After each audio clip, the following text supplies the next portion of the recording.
What's going on, everybody? It's your boy, Coach Jose, on the Shadowproof Podcast, episode 1.1. First episode was just a little brief introduction to myself. Today, I want to talk about becoming shadowproof, turning pain into purpose. So, what is shadowproof, right? Shadowproof is basically what it says, right? Shadowproof. What do I mean by that? Not living in the shadows of the past, right? A lot of times we live in a space where our present is affected deeply by our past traumas, by things we've seen growing up, by things we experienced, whether it's growing up, when we were growing up, or past relationships, past situations, right? PTSD, a lot of people subject PTSD to military, right? But PTSD is, it's more than that. It's a stress, it's a traumatic event that we went through that sometimes, depending on the person, whether you bury it, but it still subconsciously comes out from time to time with triggers, or you relive it constantly, and you're constantly living in that shadow. So that's what shadowproof, facing darkness, but not being broken by it, right? Overcoming those past traumas and finding, turning that pain into purpose. My journey is crazy. I grew up in New York, raised by my grandma, who passed away when I was about 18, 19 years old. Never really had a relationship with my mom, never had a relationship with my dad. My dad was a heroin addict, in and out of prison. Didn't see him until, didn't really get to have any type of anything with him until I was like 11, 12 years old. He left early in my life. My mom, when I was young, got remarried, and it was that's a whole nother story. And I'm not here, I didn't start this podcast or start going down this route of the mental health because I wanted to bash my past or bash my family, because that's not what I'm here to do, right? I think we all could relate to having traumas and issues that we dealt with, whether it's from our parents or family members, and challenges, but at the end of the day, I truly believe that, I don't believe in coincidences. And I think that, things are meant to happen the way they happen. We didn't have a choice on what we went through, right? It just kind of happened. Now, when I say that, I want to be clear on, we didn't have a choice when we were younger, right? When we were born, what family we were born into, or what we dealt with at a young age, right? What we seen as a young age. But moving forward in our adult life, we have every choice, right? So, and most of the time, a lot of times, I'm not gonna say maybe not most of the time, but a lot of times we make the wrong choice. So yeah, going back to me, I went to the military around 20 years old, went to the Navy, 19, 20 years old. I went to the Navy. I served on the USS Enterprise, from 99 to 2004. And, it was the one thing I found in my life that I was really good at. Before that, it was streets, right? Doing street stuff, doing things that, I said raw and uncut. So raw and uncut, selling drugs, chasing women. I always been a type of person that I always had a real tight knit circle, but even in that tight knit circle, I was still doing bad shit, right? And it's crazy because from that young age, I remember one of the times I went to go see my dad. Later on in life, I think at this point I was already in the military, and he was real sick. My dad passed away he caught HIV from a needle. At least that's the story I got. I'm not 100% sure, because I said I didn't have a relationship with him. And I and I got an Amcross message. I was out to sea, flew into Puerto Rico, and I remember one of the conversations. Well, first, crazy story, right? It's just a story that popped into my head. He was like, now mind you, I haven't had a relationship with my dad or talked to my dad in years. The fact that he even knew I was in the military was diabolical to me because I didn't talk to him. And I had these Nike sneakers on because I had just reported to the ship, to my duty station, and I didn't have time. Like, I didn't pack clothes. I didn't know what to expect. It was scary. I went from, living recklessly to being, in a controlled environment.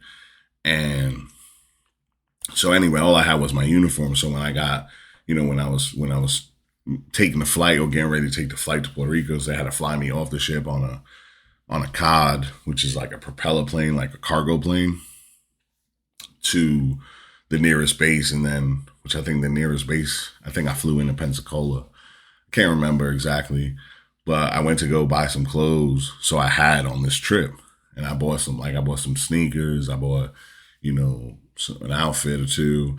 And I remember I walked in the hospital, the first thing he asked me was to leave him my sneakers. And I was like, what the fuck? Like, are you serious? Like, it's the first thing you asked me. Like, I don't even know you. Anyway, in the midst of that conversation, he was like, yeah, I live my life, and kind of trying to be apologetic for not being in my life. And he was telling me how he lived his life. And one of the things he said was he always wanted to be a gangster. He said it verbatim, just like that. I remember that conversation like it was yesterday. And I was like, you're so fucking dumb. Like, in my head, right? Like, I was like, what the fuck? Like, why would you tell me that? But then I look back later on in life, crazy, because probably like a couple months ago, I like replayed that conversation in my head. And I was like, holy shit, like, I literally lived the life he wanted to live to an extent, right? Even though, I straightened my life out.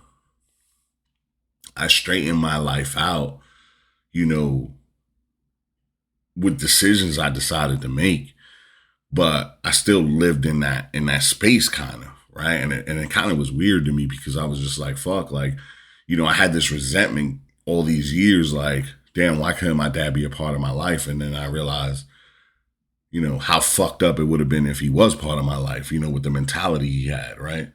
And I think sometimes we don't realize that, right? Like, we hold resentment to our parents. Like, I hold resentment to my mom for never being in my life, or hold resentment to my dad for never being in my life. But at the end of the day, like, sometimes I really just I step outside the box and I look at the bigger picture, and I'm like, would it have been worth it? Like, would I have ended up where I am today, right? And I'm not sitting here saying I'm perfect, because I'm as fucked up as anybody else. Mentally, all that stuff. But one thing I know is that, regardless of the fact, I can't hold on to that resentment, hold on to that shadow, right? Hold on to the fact that, and point the finger like, I deal with all this shit because y'all weren't in my life and y'all didn't give a fuck about me. Like, I took that, and not everybody takes it to that extent, right? I took that to an extent of saying, well, you know what? Like, I'm going to be a better father to my sons. I'm going to be a better father. I'm going to be a better person. I'm going to be a better man. I'm going to be a better parent. I'm going to be something different, right? I'm not going to be that person, right? Because I know what that feels like, right? But that's all that worked out for me to be a good and a bad thing. A good thing because it made me a better parent, right? To an extent. I have my faults, right? Just like anybody else does. But it didn't make me, but it's still the traumas I seen, the things I learned growing up, or the things that were normal, quote unquote, normal to me, wasn't what was. I projected that to my family. I projected that to my kids. I projected that to people. And I didn't realize that. Right. So anyway, not to squirrel off subject, like I said, shadowproof, not living in those shadows, letting that go and growing from that. It's important, right? It's important to face the darkness, but not to be broken by it, right? Not to let it define you in a space where this is who you are, right? This is all you can be because this is it for you, right? That's not true, right? It's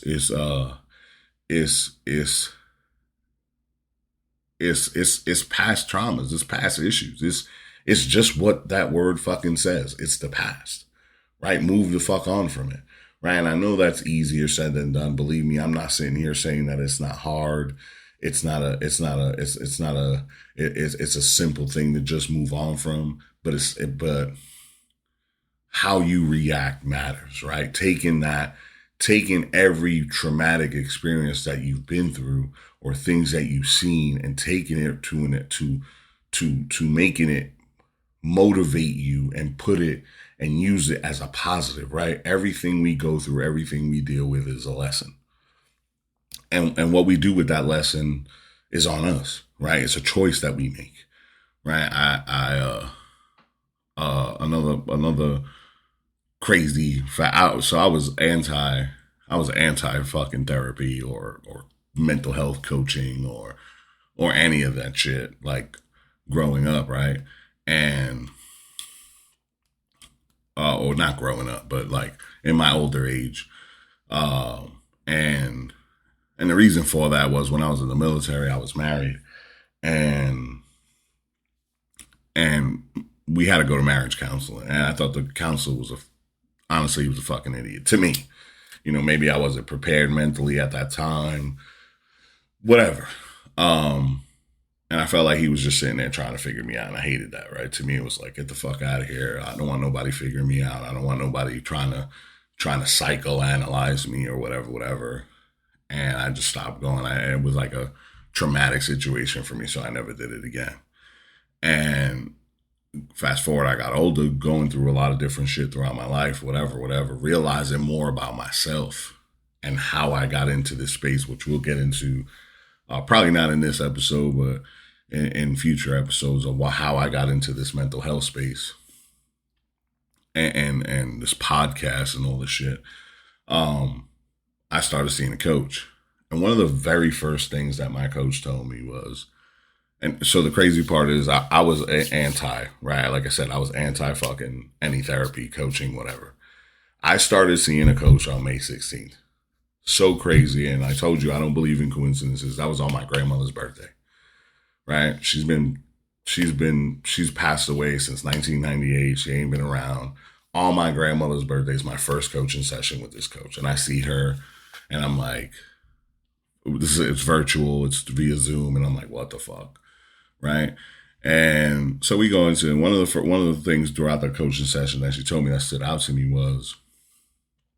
was children learn from what they see. Children learn from what you teach them, but they learn more profoundly from what they see. And at the moment, like, I agreed with it, right? And I didn't just agree with it just because I was on the fucking Zoom with her. I agreed with it, but it didn't really resonate to me, right? At the moment. At this point, my oldest son is in college. I think it's his first year or his first year. He's about to come home. He's been in college that whole year. So it was his like first year in college, right?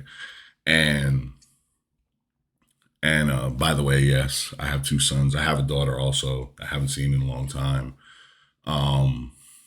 But I do have an older daughter. So I have a daughter and two sons.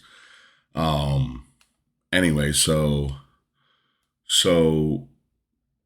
my son comes home and I knew like he had some, abrasive, my oldest son, Alex, he had some abrasive, getting angry type shit. He's probably going to kill me because he listens to my podcast. I'm telling him, right? Great kid. I love that kid. Both my sons are awesome kids that, my oldest is playing college and baseball in college and baseball. Tell I'm nervous as fuck during this podcast. Baseball in college. He's doing great. His mindset's awesome. He has his things, right? I call him a gated community gated community motherfucker, right? But I love my sons. Anyway, so my son was like crashing out over a game. And I've seen him kind of get mad over like, things with his girlfriends or relationships that he's had. And I never really see him get that mad, but it always this game. It always was the MLB The Show. Like when I tell you mad, crash out, right? Crash out mad over this game. And I remember sitting at the table. We have a kitchen area that has an eating kitchen, right? And I'm sitting at the table. He's in the back room playing a video game. And I'm like, what the fuck? Just for a couple of days, I just kept hearing. I'm like, well, going crazy on this game, right? And I'm sitting there one day, and he's playing the game, and he loses his shit. And I realized like that's when it hit me, that statement that she said, right? Children learn from what you teach them, but they learn more profoundly from what they see. And I realized at that moment that no matter what, right? No matter what space I was coming from in their lives, right? No matter if I was coming from a place of protection, of trying to protect them from something, or trying to teach them something, or trying to teach them to be better men, no matter what, I always came from an angry space. I always came from an abrasive space, right? Yelling and cursing and just crashing the fuck out and like thinking that was the way to get my point across. And it took me even back further when I realized that's how I grew up. Like that was a Tuesday at my house. You know what I'm saying? Like people wilding the fuck out, screaming and yelling, and then sitting down and having dinner like nothing happened. That was a normality in my upbringing. So in my later life, even though like we all say, right, everybody says the same shit, like, oh, I don't want to be like my mom. I'm not going to be like my dad. I'm not going to be like that. But in reality, we do take traits of our parents, right? Or whoever we're raised with, or our surroundings, right? Right. And even further, like my grandmother used to have the saying in Spanish. She used to say, dime con quien anda, te digo quien eres, right? Meaning, for those of you that don't speak Spanish, tell me who you surround yourself with, or tell me who you hang out with, and I'll tell you who you are. Right. So all of this is like the Matrix in my head. Like, what the fuck? Like, I'm breaking all this down, dissecting this. And I'm like, damn, like, they're not upset because they've been through anything traumatic, meaning my sons, right? They're not angry because they've had a rough upbringing, right? They're upset because that's normal to them. Right? Them, like the crash out communication, being pissed off, communicating from that space is a fucking normality for them because that's what I made it. That's what I showed them.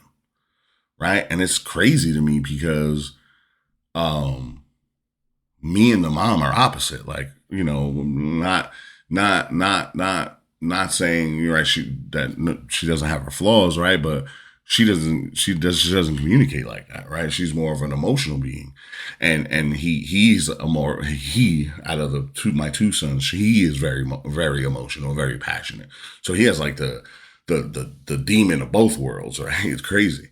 And I remember like that shit playing in my head, and I'm like, holy shit, like I fucked up, right? Like I fucked up as a parent. Like I fucked up as a dad. Like even though I was coming from a space, I always wanted them to play 100% hard, not trying to live vicariously through them, but I wanted them to always work hard and learn how to work hard and be men and not count on or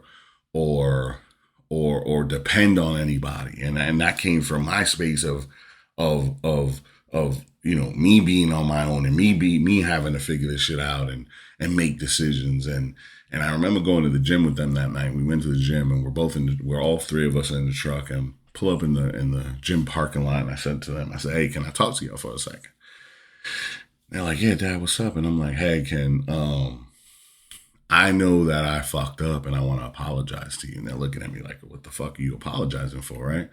And I'm like, every time, no matter, whether I came from a fucked up space or whether I came from a space of protection or teaching, or even though I thought I was coming from a good space, the only way I knew how to communicate that to you was being angry. And in many times, that's what you saw me and you saw of me, right? Not only them, but people that were close to me that I loved, right? And I said, and I looked at both of them and I said, you guys still have time to let that demon go, and I need you to let that demon die with me, right? Let that demon die with me, because at the end of the day, like, there's no reason to be fucking mad. There's ways to communicate where you don't have to communicate. Everybody has fucking traumas. Everybody has issues. Everybody has things. And I remember having conversations with my son, especially the oldest one, Alex, and I even talked to the little one, my youngest Angel, like, I get it, bro. Like, I get it. I get the stresses, and I get the burden that we put on ourselves, right? We as men, we as adults, and even kids these days, right? Not understanding, like, how is it that I come from a family that is raised like this, and that's normal to me, but then I go to this place and this family's not the same, and they don't even communicate, or whatever the case may be. It's so much things that we did that kids these days deal with. And I told them, I said, look, let that demon die with me. Like, I need you guys to learn how to communicate, be in a better headspace, be better than me, right? I mean, yeah, they have their traumas, right? Everybody has traumas.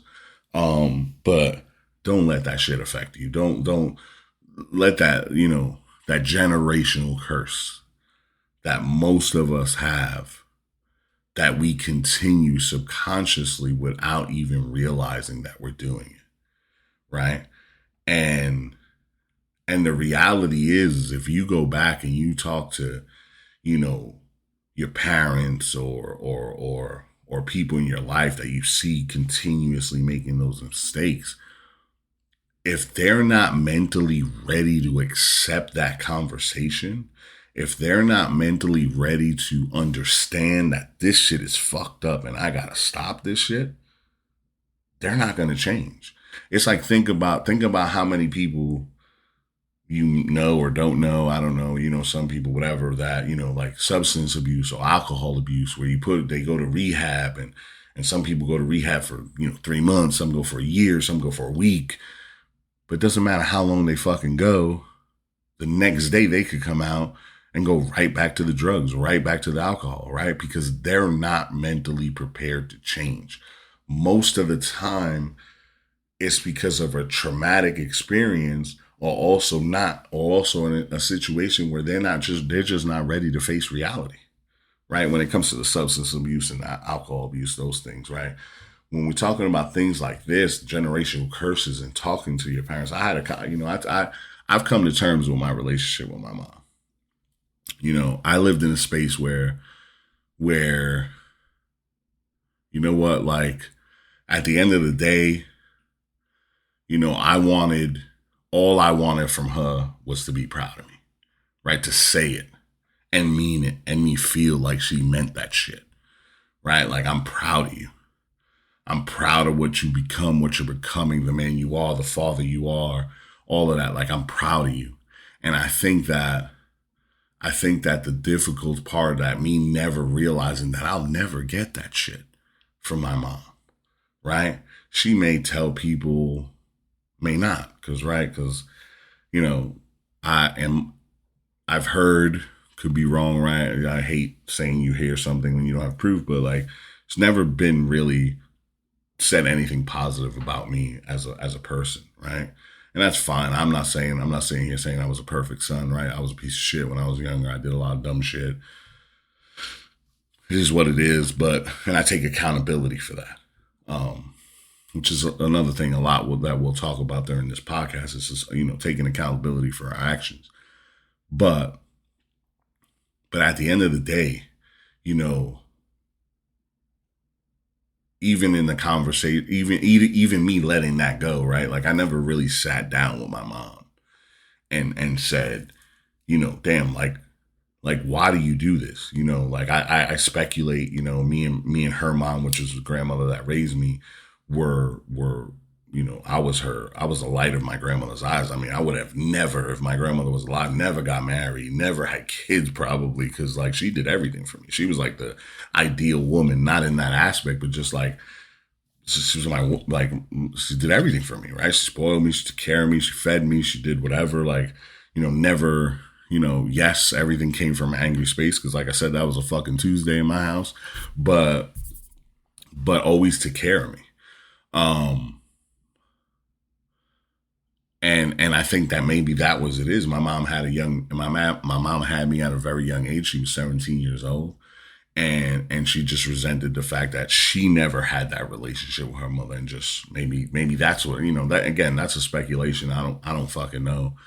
It is what it is. But at the end of the day, even me letting that go, it still bothers me. I'm not gonna sit here and tell you it don't bother me, right? Because I've come to terms with I'm never gonna hear that, right? I'm never gonna hear from my mom, I'm proud of you. And I'm not telling you guys this because I want you guys to feel bad for me, because I'm beyond that, right? I'm just telling you who I am. Like, this is me, right? Raw and uncut, Jose, right? Coach Jose. So I say that to say, like, breaking those generation curses, right? The person has to be ready to break that, right? You have to be in the mental space to say, you know what? Whether it's a generational curse, whether it's a bad habit, whether it's a situation that we're continuously doing and we're not growing from, or we're not whatever, you have to be prepared mentally to make that sacrifice, because everything in this life is going to take sacrifice. It's going to take grit, right? I'm reading this book called Grit. Great book. I don't have the book in front of me. It's crazy because in this last 2 years that I've been in this process, I've read more books and been more mentally in tune with myself than I've ever been in my entire life. And so,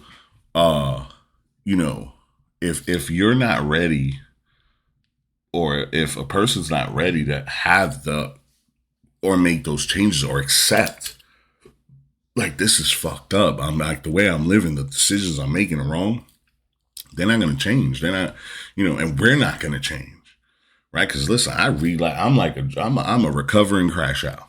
I relapse constantly. And I hate myself for it every time I do it. Like, let me tell you something. Nobody in this world could be harder on me than me. I'm hard as fuck on myself. I don't believe in myself sometimes. A lot of times, more times than not. But I'm learning to grow out of that. I'm learning to take risks. I'm learning to make choices. I'm learning to better myself on a daily basis and celebrate the small wins. Advice that I've given people for years and never taken for myself. Celebrate the small wins and accept the failures.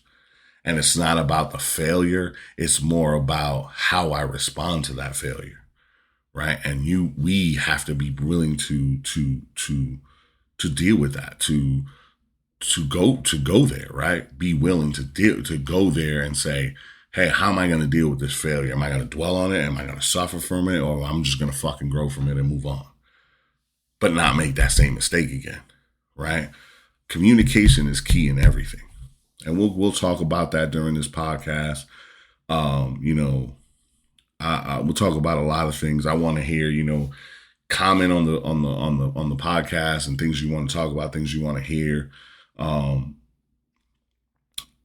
want you guys to reflect on your own shadows and how you can go about building resilience, right? Overcoming those shadows of the past, becoming shadowproof, right? So like, this is a Shadowproof Podcast. I'm also the founder and owner of Fortified Within Coaching. I'm NAMA certified, which is National Anger Management Association. I facilitate anger management groups. I also am a Duluth DAIP, which is Domestic Awareness Intervention Program for men who batter women. So I facilitate groups I'm certified in facilitating men's groups for, domestic violence, which is a very successful group. And I'm also working on a men's group. So hit me up on the website. Oh, I don't have a website, excuse me. Hit me up on the email me, coachjose79@gmail.com. I can send you a link to sign up. I'm also, I also do one-on-one mental health coaching and group coaching. And I'm working on my PCC for ICF certification. So it's a lot of things that I'm growing from, that I'm doing because this means something to me, right? I want to give this back, but I also want to let people know that listen, and real shit. Like, this is nothing against, like, I coach men, women, not children too young. I probably would say probably the youngest I go is probably 15, 16 years old. But men especially, right? We don't have a safe space. We don't have a safe space to be ourselves, to be vulnerable. Not a lot of men do. And we'll get into that. I'll probably be my next episode where I'll talk about the men's group. But again, and even women that go through things and deal with things on a daily basis and don't have a safe space, right? Don't have a safe space to speak. I think communication is key. So I'll leave you with that tonight, right? I'll leave you with two things. How can we reflect on our own past shadows, right? And start to build resilience from those, right? And then how can we learn, take a moment on that reflection, right? When you're reflecting on this part and saying, some form of communication that you had today, and say, could I have communicated that in a different way and the outcome would have been different? Right? The outcome would have been much different. Or I could have got my point across. Because remember this, ladies and gentlemen, you're responsible for what you say, but you're not responsible for how somebody interprets it. But in that, we are responsible to ensure that we explain and ask, do they understand where we're coming from? Because sometimes we communicate things and the other person interprets it a totally different way than we do. So I want you guys to think about those things.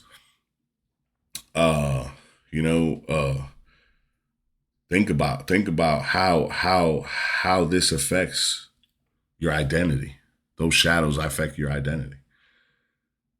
All right. And I thank you for listening. As always, I appreciate, like, share, comment to this podcast. I want to grow it.